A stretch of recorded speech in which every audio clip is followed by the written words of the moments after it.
Welcome back to the Reparadigmed podcast. Today is the first of two conversations on the apocalyptic Son of Man. Enjoy this deep dive in Jewish apocalyptic literature and on the self-identity of Jesus of Nazareth.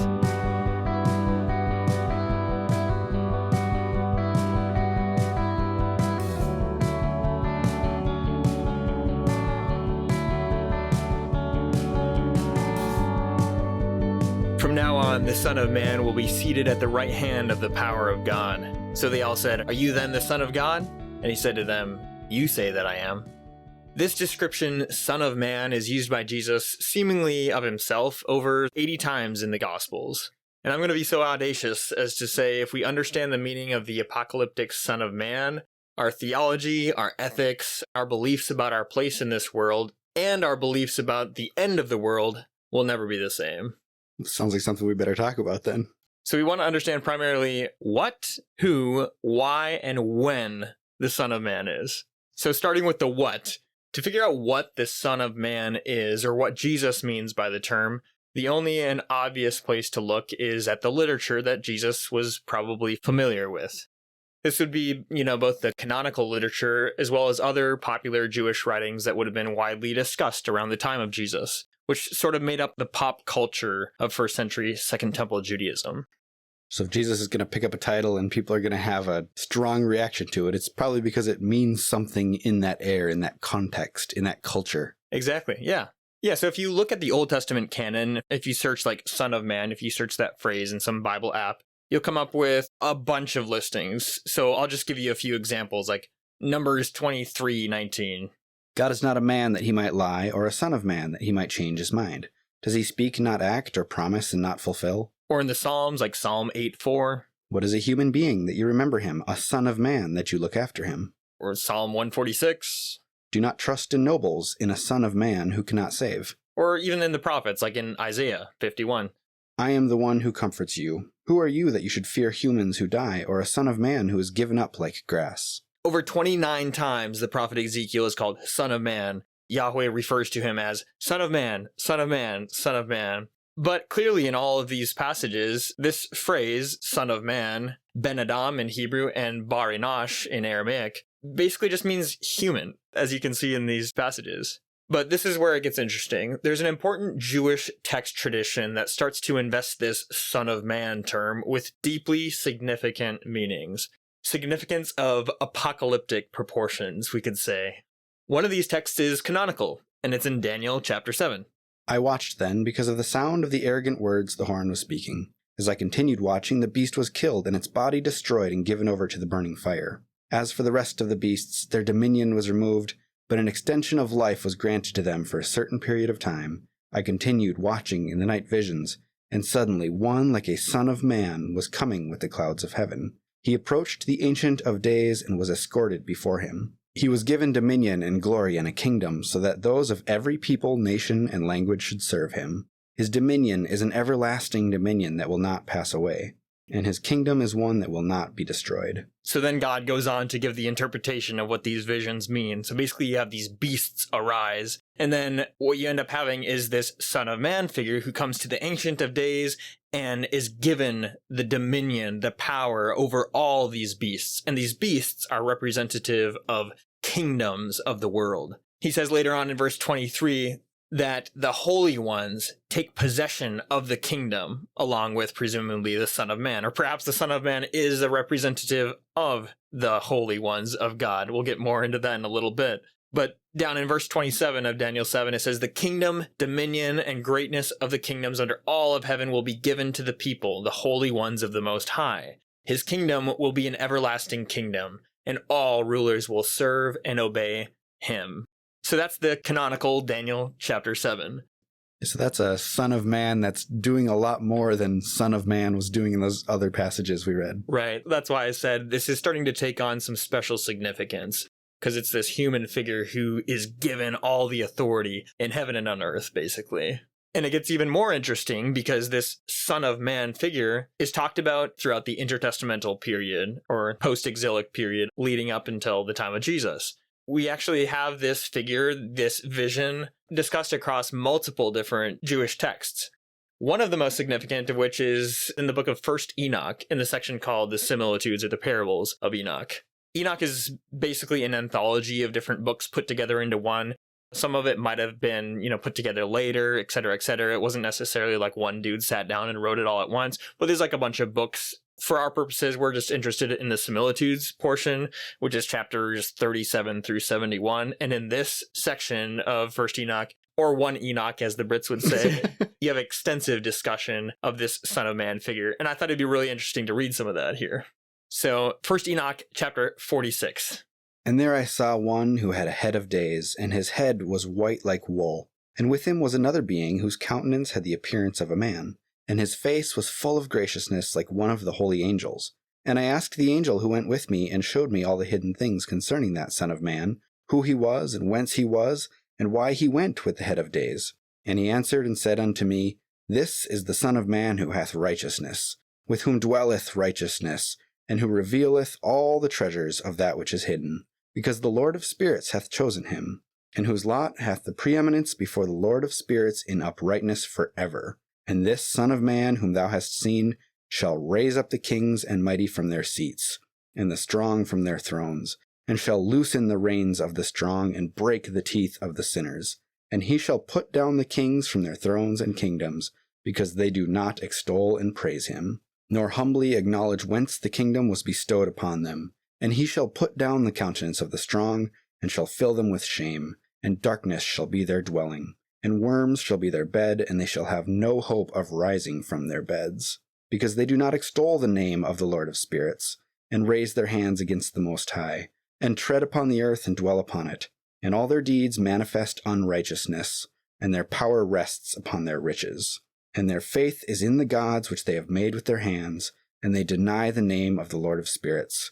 And they persecute the houses of his congregations, and the faithful who hang upon the name of the Lord of spirits. So we can see in this passage the striking similarity with the Daniel 7 passage. All the same motifs are basically in play here, with the same general prophetic hope flowing out. Of course, we're given more detail as well. And this is just one portion. I mean, there's a lot more discussion about this in 1 Enoch if we wanted to look there. Again, First Enoch is not included in Protestant or even in the Catholic Bibles or Orthodox Bibles. It is actually included in a couple Orthodox Christian traditions, which I think is interesting. But the point is not to say that these are biblical texts or something like that. The point is to say that we see theological discussion going on at the time of Jesus or before the time of Jesus, so that when we're asking the question, what does the Son of Man mean? What does Jesus mean when he says Son of Man? Well, the best place to look is obviously in the canon, but also to look at the other popular literature. We've given this example before, but if I start referencing right now Mjolnir, Thor's hammer or whatever, you'll know I'm referencing the Avengers, right? Something popular in culture right now, something that's discussed, something that's happening. I'm not saying anything about the veracity or the truthfulness of that story or whether or not it is the greatest or should be canonized. It's just something popular in culture to reference. Yeah, obviously there's a lot of examples you could look at for our culture, but you're saying for Jesus' time and place, this book of Enoch represents the type of understandings around Son of Man that would have been popular? Yeah, that's a great way to put it. That's exactly what I mean. You probably noticed in this Enoch text that it sounds a whole lot like the book of Revelation. Definitely has that weird, strange vibe to it. That's because the book of Revelation shares a genre type with these passages that we just read. This genre type is called apocalyptic or apocalyptic Jewish literature. And it's a relatively defined genre that arose in the exilic or post-exilic period, and it became a common way to couch theological hopes. Scott McKnight, in his book Revelation for the Rest of Us, he comments on apocalyptic literature by saying this: An apocalypse by design is an imagination-stimulating genre. Apocalypses reveal to humans God's plan for the world. They inform readers that what they think is real is not as real as they think, and that there's a deeper reality, that the world is not what it seems to be, and in reading, the unfathomable becomes clear. So, when the whole world looks like it doesn't make sense, you would look to something written in this apocalyptic genre to provide hope that there's something beyond what you can see that is more real, something on the horizon, I guess? Something like that, yeah. God is still in charge. In this case, God is going to put someone on the throne, the Son of Man figure. God will rule again with his people, even if you're suffering and distressed and persecuted right now. That's the message of 1 Enoch. That's the message of Revelation. That's the message of Daniel. Maybe it's because I've never lived in like an oppressed state, but it's kind of hard for me to imagine crushing the bones and breaking the teeth of my enemies as being like a hopeful thing to hear. But I guess maybe I could kind of put myself in that mindset, right? If you had an oppressor, like an evil figure that you saw as sort of the source of all of your problems in the world, that this sort of violent, overcoming imagery could actually be a really hopeful thing. You probably feel squeamish about it because you're a follower of Jesus of Nazareth. Yeah. Yeah, we should actually talk about violent imagery in Revelation sometime. I actually want to do an episode on that. It's a whole conversation. Let's shelf that. Let's do it, though. We could also do a whole episode or 10 just on apocalyptic literature and how it works. But for now, the most important takeaway is that this genre, called apocalyptic, is characterized by things like use of numbers, symbols, exaggeration, and hyperbole to communicate deep theological truths that are supposed to comfort the hearer. It attempts to use fantastical language to help the listener pull back the veil, if you will, and see what's really going on in the world. It's not supposed to be taken literalistically, but it's rather intentionally symbolic and hyperbolic in order to make a point. It's actually pretty intuitive what it's trying to do once you read it enough. For example, it would be to miss the point to spend all of our time trying to figure out what the beasts of Revelation look like or smell like, or how seductively dressed the whore of Revelation is, for example. Again, the point is to use this fantastical language to paint a strikingly different and in a real way truer picture of reality than the veneer that appears to the naked eye. The reality Apocalyptic is always pointing to is that Yahweh God is in control. And even when it seems like the governments of the world are dominant in their evil and injustice, God's people will be vindicated, and God's chosen ruler, in this case the Son of Man, whose face is full of graciousness, will crush the unjust powers of the world and will rule rightly over all, with his people as his co-regents. His image and God's image, so to speak, ruling alongside him and on his behalf in all parts of the earth. So the extreme hyperbole or like the crazy language and imagery that we see in apocalyptic literature, like in Revelation, is kind of par for the course when you're in that genre. Oh yeah, absolutely. That's how it works. It's an essential element of that genre type. Do you think that's because that genre type is meant to be informing its readers about something that is beyond the immediate visible world? Yeah, that could be. It is for sure to inspire one's imagination, and through that to give hope. And what better way to inspire imagination than vivid imagery? We even do it today with films, with movies, videos, you know. Second Temple Judaism is obviously in a time before video media, right?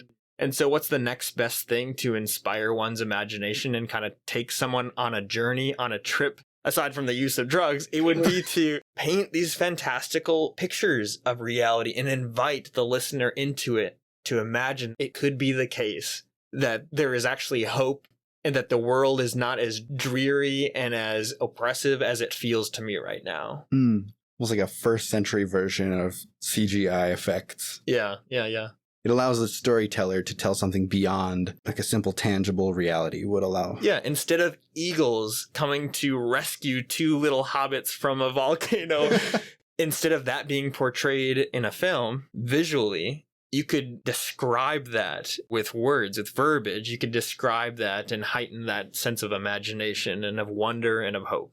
So is it really then misreading that genre when we go through some of that language in something like Revelation and we try to pin it all on very real specific things?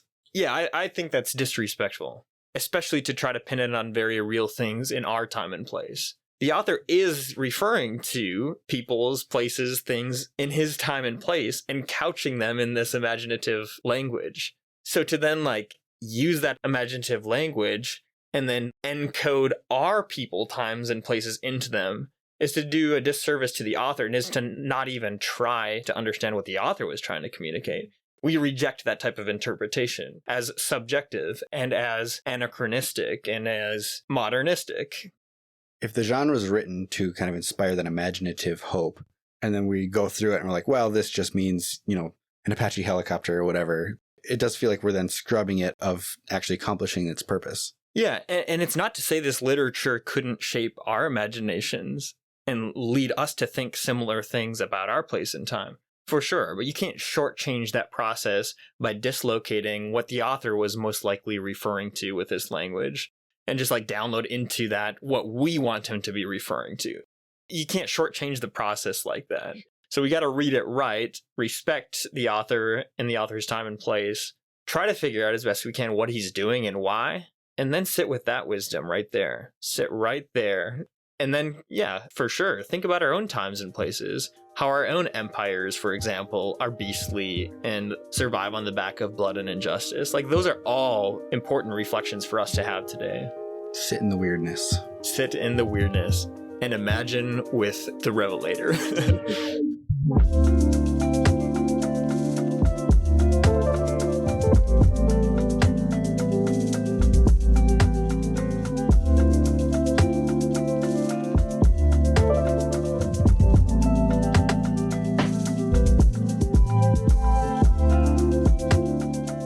Back to First Enoch here. There's a lot more said about the Son of Man figure in First Enoch. And what we read, like I said, is just one portion. Benjamin Reynolds summarizes really nicely the description of this Son of Man figure throughout the book of First Enoch. So he summarizes the characteristics of the Son of Man in First Enoch as such. He says, according to First Enoch, the Son of Man is messianic. This is from 48 and 52. He's called the Anointed One several times. Messiah means Anointed One. In passages like 1 Enoch 49:3 and 62:2, they also appear to be heavily influenced by canonical texts like Isaiah 11 and Psalm 110, which are messianic passages. N.T. Wright notes that though Daniel 7 itself may not have been and probably wasn't taken to be messianic at its time, it was certainly read as messianic by a variety of Jewish sects in the Second Temple period, leading up to and contemporaneous with Jesus.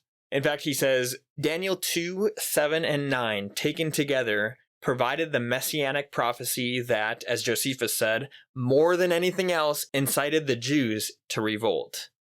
So there was this messianic fervor that arose, in part because of Daniel 7, in other words. 4 Ezra 11 and 12 talks about the same beasts as Daniel 7, and it concludes with the Messiah, the Lion of Judah, crushing all the oppressive kingdoms of the world and bringing peace to all the oppressed people. It sounds like really similar to Daniel 7 and 1 Enoch 46, and it actually intentionally references Daniel's vision. The key difference is, of course, that instead of Son of Man language, it just substitutes in the Lion of Judah, messianic language. The French rabbi in the Middle Ages, Rashi, he also takes the Son of Man text as being messianic. So a lot of people started connecting these dots, even before the time of Jesus. Exactly. So the second characteristic of the Son of Man, according to First Enoch, the Son of Man is presented as pre-existent. First Enoch 48, 2 and 3 and 6 says, And at that hour the Son of Man was named in the presence of the Lord of Spirits, and his name before the head of days. Yea, before the sun and the signs were created, before the stars of the heaven were made, his name was named before the Lord of Spirits. And for this reason hath he been chosen and hidden before him, before the creation of the world and for evermore. This could just be referring to the election of the Son of Man instead of his actual, ontological existence before all time. But in any case, it's interesting to see this Son of Man being portrayed as having some type of pre-existence. It's especially curious given the title Son of Man, implies that it came from another man. Yeah, Son of Man means human in its basic form. But here we see a Son of Man figure being talked about as pre-existent. Well, that's not a normal way to talk about just any old fella. The third characteristic of the Son of Man, according to First Enoch, is he is clearly presented as similar to God. Similar language is used of the Son of Man that's used of Yahweh in the Hebrew Bible. For example, the mountains melt at the coming of Yahweh in Micah 5:2, in Psalm 97:5, and in Nahum 1:5. Similarly, in 1 Enoch 52:6, the mountains melt at the coming of the Son of Man.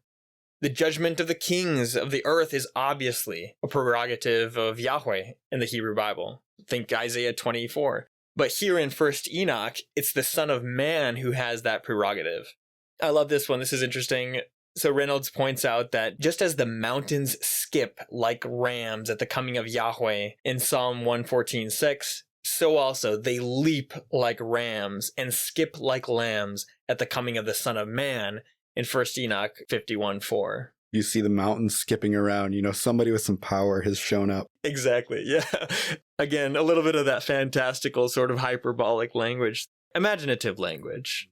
Do you think it's like a happy skipping or is it like a scared skipping? Ooh, that's a good question.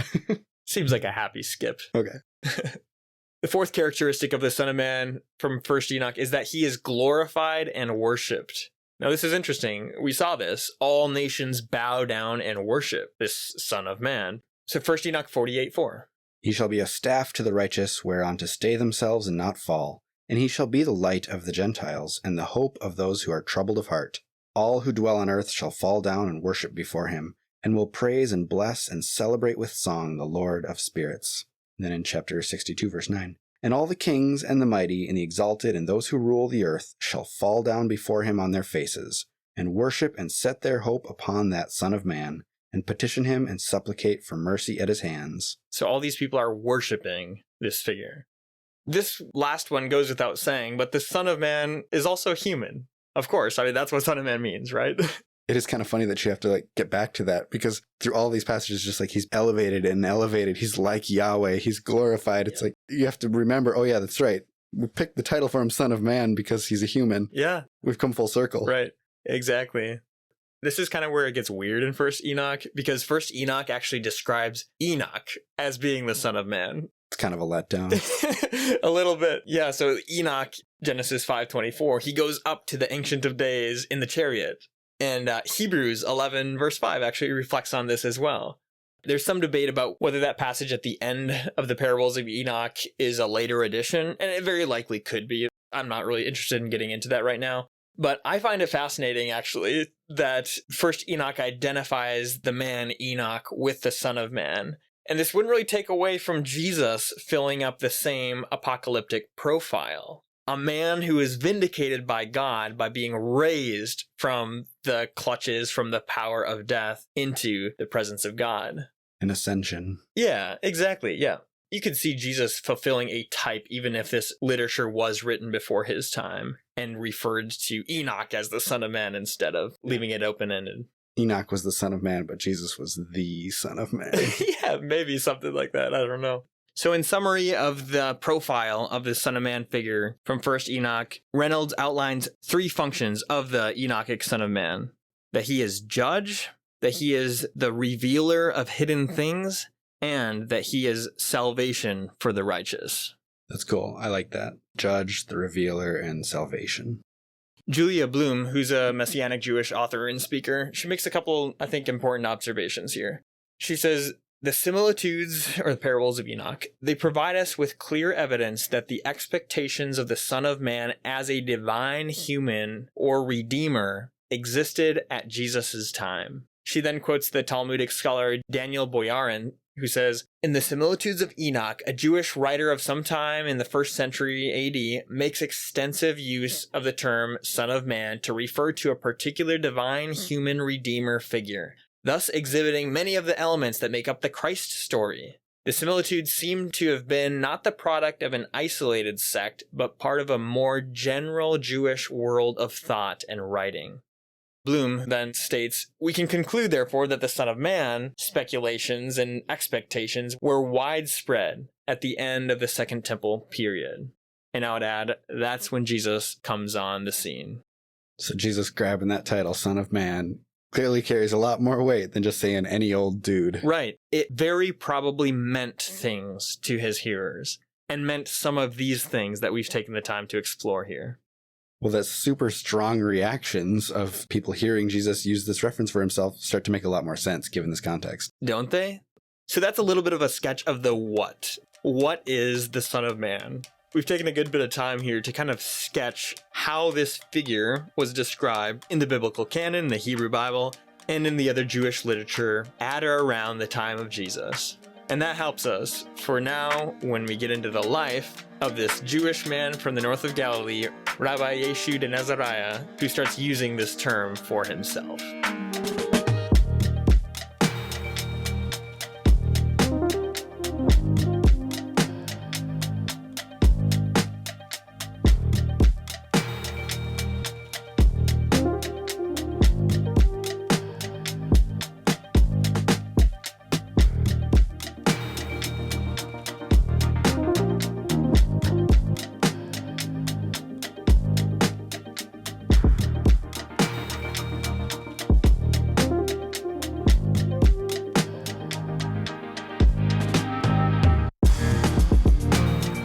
Now we want to explore the question who? Well, who is the Son of Man?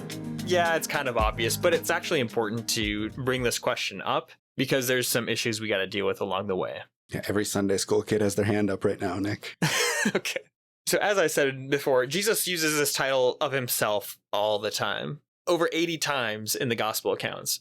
And it really just seems like he's referring to himself. He's not referring to some other figure that is the Son of Man. So a couple examples of how Jesus uses it, just some random examples, like Matthew 8:20.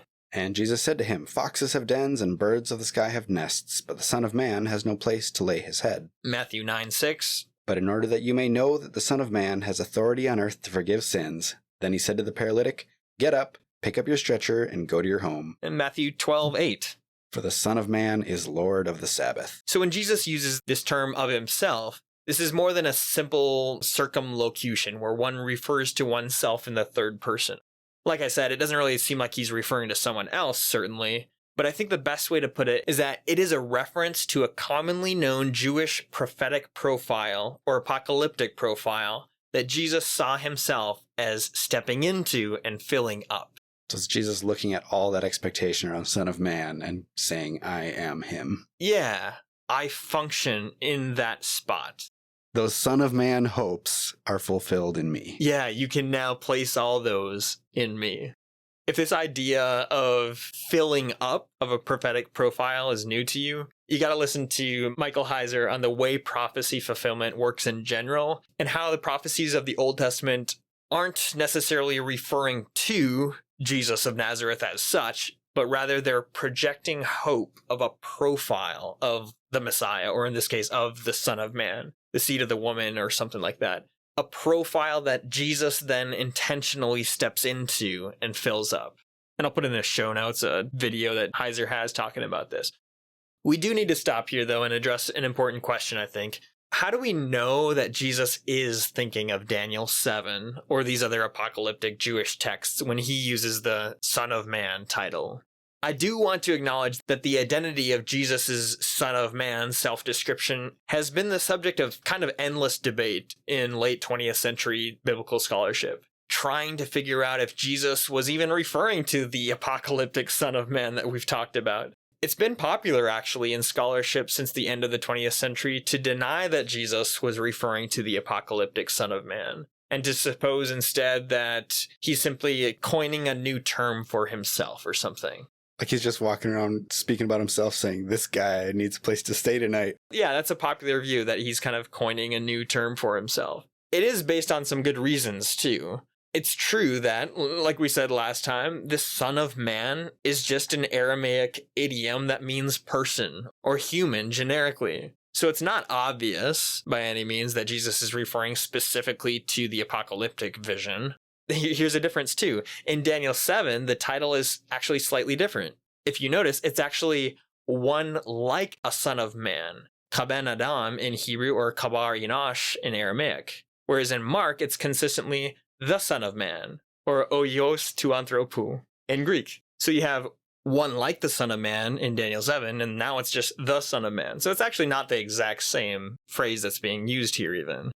It may be that there's a synthesis between these views, that Jesus is just coining his own term for himself, or that he's intentionally referring to the apocalyptic Son of Man. And this synthesis could possibly be that Jesus picked a somewhat obscure title for himself because of his interest in staying out of trouble, hiding his identity from those who were out to get him, and on the other hand, revealing his identity to those who were sympathetic to him. So this is a more obscure title for himself than saying, I am the anointed one, I am the Messiah, for example. That would have gotten him in trouble immediately, and he wouldn't have even been able to do ministry. Interesting. Almost like he picked a slightly encoded version of it. Right, yeah.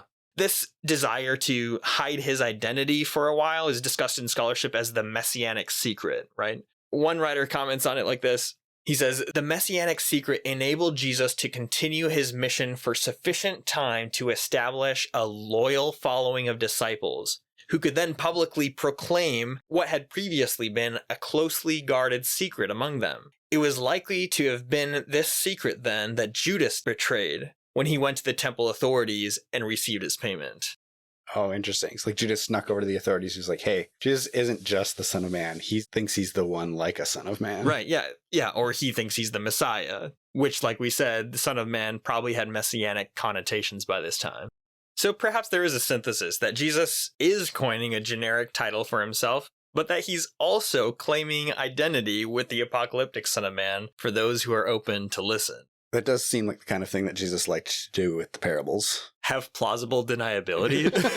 Kind of like put something out there that he knows not everyone's going to understand, but the people listening carefully will pick up on. And they'll maybe follow along and ask him later. Maybe, yeah.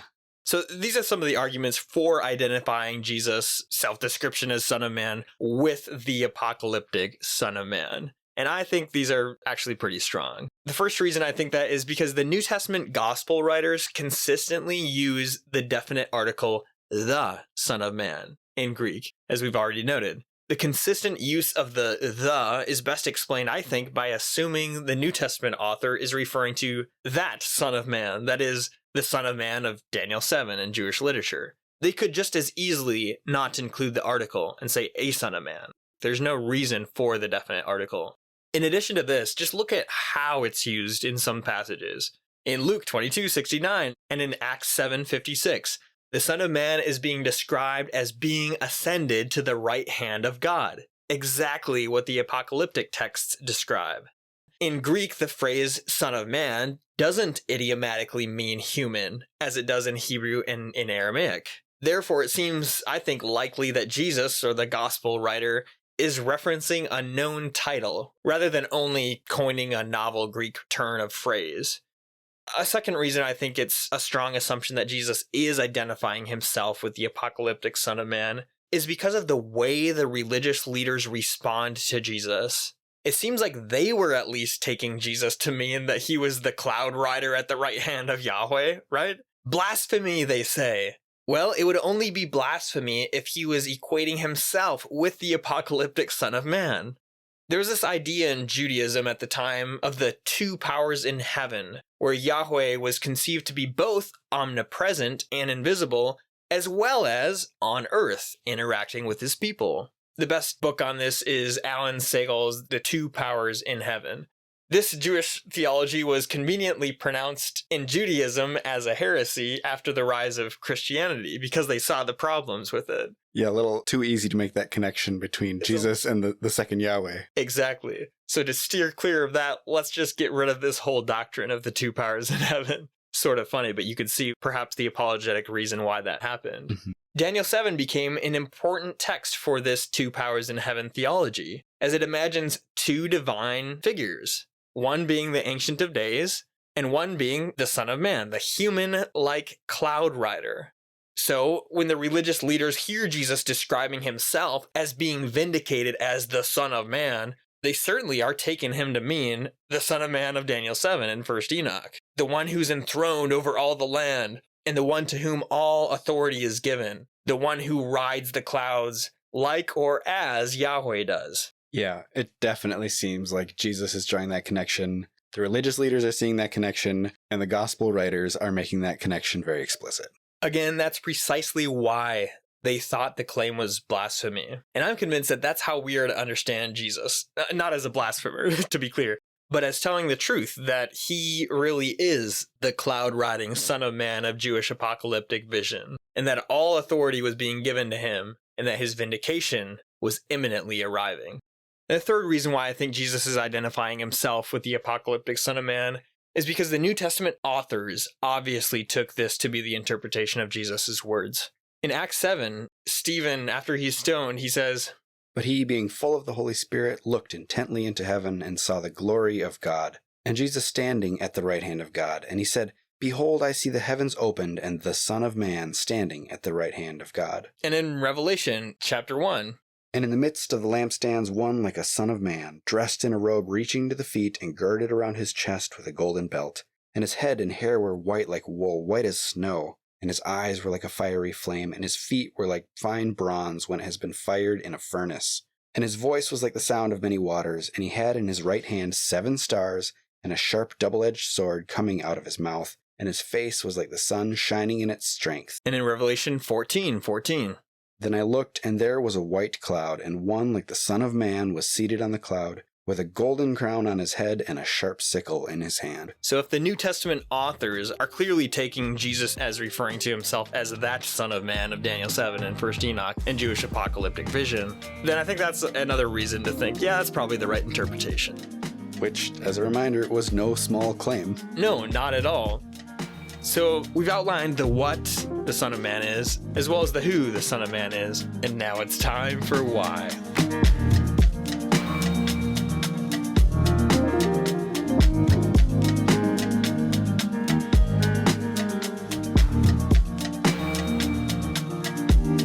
This is probably the most fun that we'll have, is reflecting on why.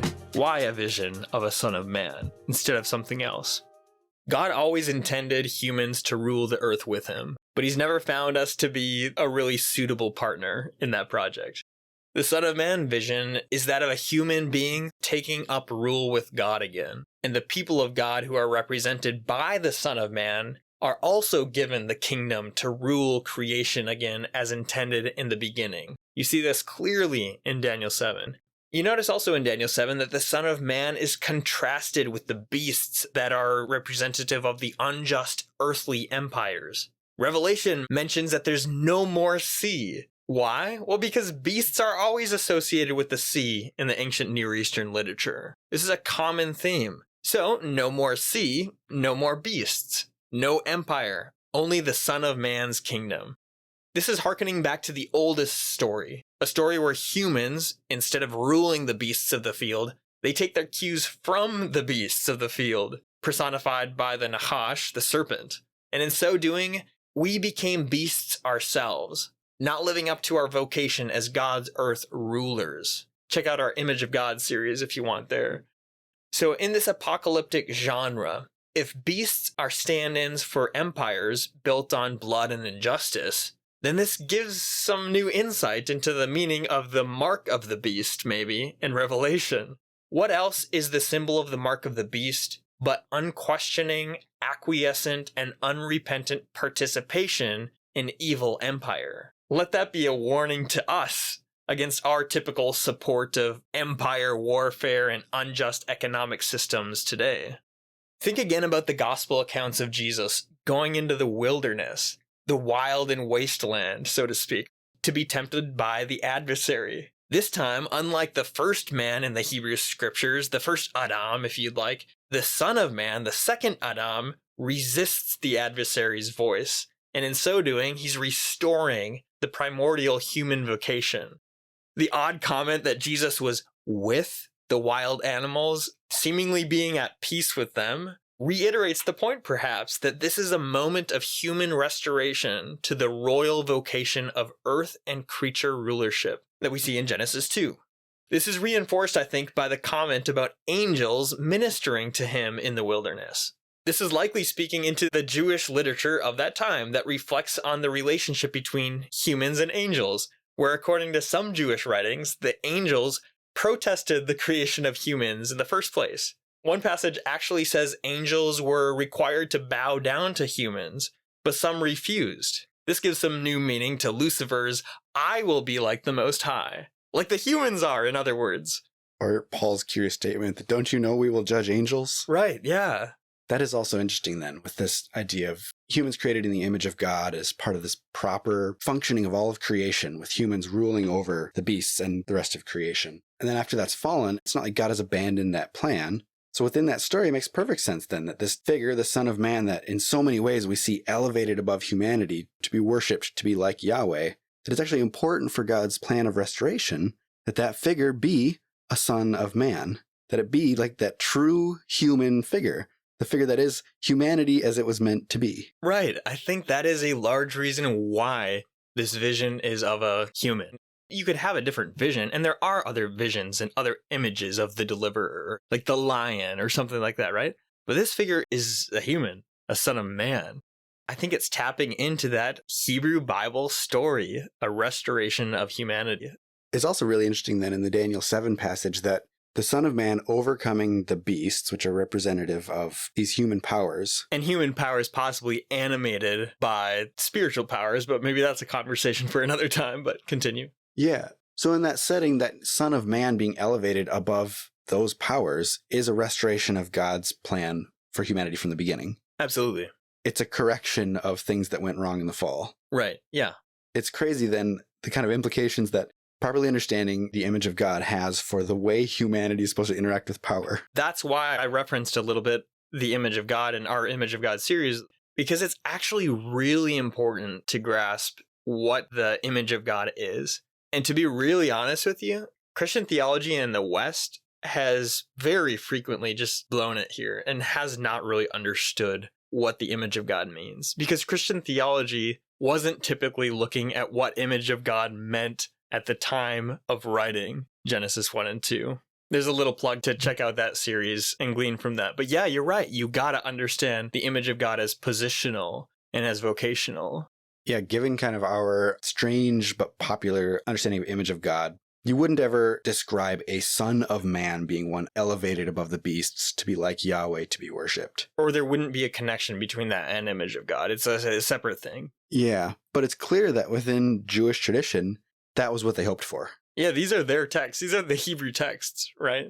That obviously we as Christians interpret Jesus as fulfilling all these hopes, all these types, all these profiles. Little bias here, but yeah, we're trying to take the Jewish understanding of their texts and then interpreting them as being fulfilled in Jesus of Nazareth. Yeah, I think sometimes I see so much debate around the divinity of Jesus and Christians being apologetic for that it can be easy to lose the importance of the fact that Jesus was human. The obedient human that restores the human vocation. Yeah, the importance of the incarnation gets lost on us. There's so many rabbit holes we could go down here, because then we could also talk about the importance of God having a covenant partner who will actually keep the covenant. Think of like Genesis 12, 15, 17, where God makes and reiterates these covenants with Abraham and his offspring. And God swears by his own reputation that he's going to fulfill these promises. But those promises also require an obedient partner, which none of Abraham's offspring end up being. And so how is God going to fulfill these promises? Well, the incarnation solves that problem and explains that by God saying, I'm going to do it myself and I'll be my own covenant partner. And I will be the human partner, descendant of Abraham, who will obey and who will then unlock and release all these blessings of all these promises that I want to release to not only Abraham's offspring, but the world. Yeah, that is wild to start to put all that together. The humanity of Jesus suddenly seems so crucial. Yeah, you need Jesus to be human, for sure. All right, back to the Son of Man, though. It's widely observed by scholars that the Son of Man figure in Daniel 7 is closely connected to and representative of all of God's remnant people. People who've suffered at the hands of evil empire. Simon Gathercole makes this point extensively. I love this description here by the biblical scholar John J. Collins. He says that the Son of Man is the heavenly mystical doppelganger of the righteous community. In other words, closely connecting this figure of apocalyptic vision with the faithful people of God. To the point where you start to think, is the Son of Man in 1 Enoch, Daniel 7, an actual separate figure, or is he a stand-in for all the faithful people? And I don't know if you need to resolve that. Maybe you just say, yeah. Kind of a common tension in Jewish literature. Yeah. So take that tension into reading your New Testament. And all the language about being in Christ and represented by Christ, being in Messiah Jesus, all of a sudden that gives that new meaning and new tension. And actually the Christ event sort of explains and alleviates this tension. Because it's, yes, you have a Son of Man figure that's ascended to power overall. But included with him and represented by him is all of his people who follow him and who share in his body. and drink of his blood, the Christian community. By participating in Jesus, the Son of Man, we're starting to participate in that human who has been restored back to true humanity. Which is rulership. Yeah. Yes. Yeah, I don't often, connect all of those dots. N.T. Wright points out that the Daniel in the lion's den narrative sort of functions perhaps as a visual narrative anecdote that depicts God's faithful people being raised up out of the realm of beastly empires, as we see all over Daniel, being vindicated and exalted as the truthful rulers of the land, which is exactly what happens in the Daniel and the lion's den narrative, located squarely within the book of Daniel. Simon Gathercole also offers a comparison that I think is really interesting between Daniel 7 and Mark's gospel. Notice the similar verbiage here that connects the suffering, faithful people of Daniel 7 with the fate of the Son of Man in Mark. Daniel 7:25 says, "He shall speak words against the Most High, and shall wear out the saints of the Most High, and shall think to change the times and the law, and they, the saints, shall be given into his hand for time, times, and half a time."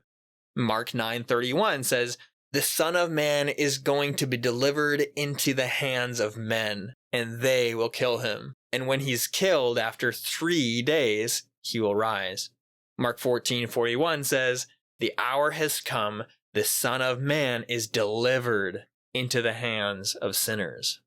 This is just to stress again that the Son of Man, at least as seen by Jesus, functions as the representative of God's faithful people, as he shares their fate in suffering at the hands of evil empire for a pattern of 3 days, 3 times, however you want to put that, before being vindicated and exalted in the end. N.T. Wright sums up in his discussion of the Son of Man in his book, Jesus and the Victory of God. He sums up insightfully by saying, "The coming of the Son of Man is thus good first-century metaphorical language for 2 things, the defeat of the enemies of the true people of God and the vindication of the true people themselves." Yeah, that is interesting. We don't tend to, see representative rulership the same way today, so that's not as intuitive for us. But it does feel like we need to try to see it that way if we're going to try to understand this in its own context. Yeah, we definitely do need to step into perhaps like a monarchical frame of mind, which we're not familiar with today, that I am represented by my ruler, right? I don't have a queen. Yeah, tonight, as we're recording right now, there's like a debate going on with the people that are vying to lead our country, but we don't even care. I couldn't care less. You'd probably have to pay me to watch that. I don't hate these people, but in other words, I don't have this awe of these figures and oh, let me be represented by you. It's just not the world we live in. Mm-hmm. Maybe I should speak for myself, but I feel like most of us don't really care about your representatives or your president or whatever. Yeah. We probably shouldn't care about them that much. Yeah, we certainly don't describe the actions or behaviors of nations or large groups of people through the representative of a single individual. Right. I bring up this example. There's a passage in Samuel or Kings where there's a couple people disgruntled by David and they don't want to be represented by him. They kind of are casting off his kingship. They're like, we have no share in David. But that language they use, we have no share, a part. We have no inclusion in David and in what David represents. That tips you off to the way they're thinking about kingship at the time. I don't think that way, about our rulers. So yeah, to your point, it would maybe help us to try to get into this frame of mind of representative rulership and inclusion in the figurehead in order to better understand Jewish and Christian theology on this point. Yeah. Well, you definitely see the New Testament use that kind of language a lot for the church, right, and its headship in Jesus. Right. Yeah, exactly. It's explicitly made there. Yeah. Yeah. That concept seems like it's a lot more robust and rich in this Jewish context than it is kind of in our own modern. Sure. It's a bit of a foreign concept for us. Here's a fun little aside that I'd maybe interject here as well. It's another Son of Man passage in the Gospels, this time not in the Synoptics, but in John. You know this story at the beginning of John where Jesus calls Philip and then Philip calls Nathanael to follow Jesus, right? Nathanael sort of scoffs at the idea of a Nazirite being the Messiah. And he goes, "Does anything good come from Nazareth?" When Jesus then sees Nathanael, he says, "A true Israelite indeed, in whom there is no deceit." Recall that Jacob means deceiver or schemer. So it's sort of like Jesus saying, a true Israelite in whom there is no Jacob. I just think that's kind of funny. Jesus then tells Nathanael and those looking on that they will see the skies open and angels ascending and descending on the Son of Man. A really bizarre statement at first blush, I think. Remember Jacob's dream in Genesis 28? He dreams of angels descending and ascending on a ladder or stairway or ziggurat or whatever from the sky to the earth. But what could it possibly mean for Jesus to insert the Son of Man in here in the place of this ladder? Two Jewish texts actually might help us here. There's one called the Ladder of Jacob, and there's also another midrash on Exodus 32:7. In the former, the ladder represents this age, and the rungs of the ladder represent the kingdoms of this age. They're actually faces. There's two faces on each rung that represent the evil kingdoms of the world that persecute God's people. Later in the text, a heavenly man comes on the scene to join heavenly things and earth, possibly displacing the images of the empires. That part's left unclear a little bit. It's like he swaps up the stair treads kind of thing. Possibly, yeah. It's not explicit, but that's maybe the implication. So maybe this is what Jesus is tapping into. Otherwise, the midrash on Exodus 32:7 is really interesting, I think. In this text, the angels that ascend and descend on the ladder are thought to be guardians of the kingdoms of this age. And their descent and ascent is thought to represent like the rising and the falling of these kingdoms. God then tells Jacob to ascend the ladder, but he's scared because he doesn't want to fall like the other ones have. God then tells him, "Be not afraid, for just as I will never fall from my greatness, so neither you nor your children will ever descend from their greatness." So if Jesus is tapping into these ideas expressed in these texts or something similar, right, it would make it clear that he sees the Son of Man figure as a mediatorial figure who supplants the world's empires, properly uniting heaven and earth, God and humanity. Again, the way creation is presented in Genesis 2 in particular. He supersedes that whole ladder by which the powers of the world struggle against one another. I guess maybe I'm not understanding that second one, that midrash real clearly. I'm not sure if it's trying to comment on what the empires are trying to do, but it is interesting to think along that line. Is it the case that the empires of the world are trying to unite heaven and earth in a wrong sort of way? They're trying to rule in a disordered way. That's the critique of empire in apocalyptic literature. Could it be that this is commentary on what kingdoms of the world are trying to accomplish, but just can't get it right? And what you have in Jesus is a restoration of the proper way to unite heaven and earth, the proper way to rule as God's image bearers.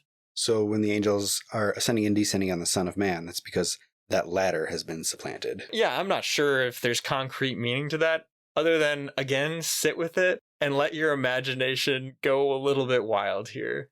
And I've personally found these texts to be interesting because they kind of add more fuel to that imagination right there. I'm definitely going to have weird ladder dreams tonight. Maybe that's what we're supposed to have, right? So we see then in these apocalyptic visions a human who ascends to the right hand of God to take up the proper place of humanity, to rule alongside God and on God's behalf toward God's ends.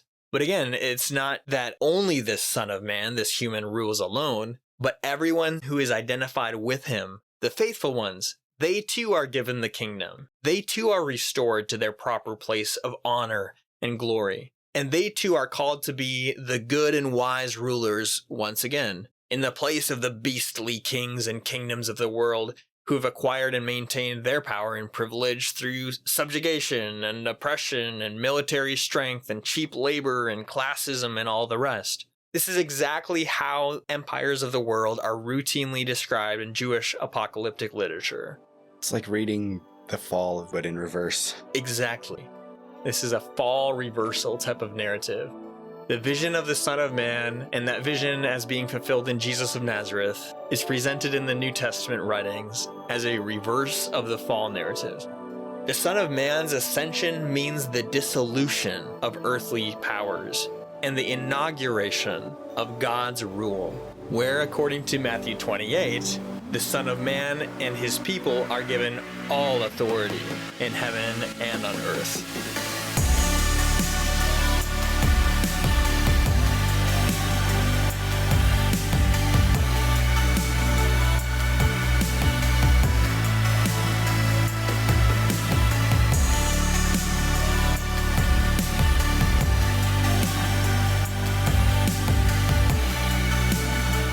next time for part 2 of the Apocalyptic Son of Man, where we talk about when.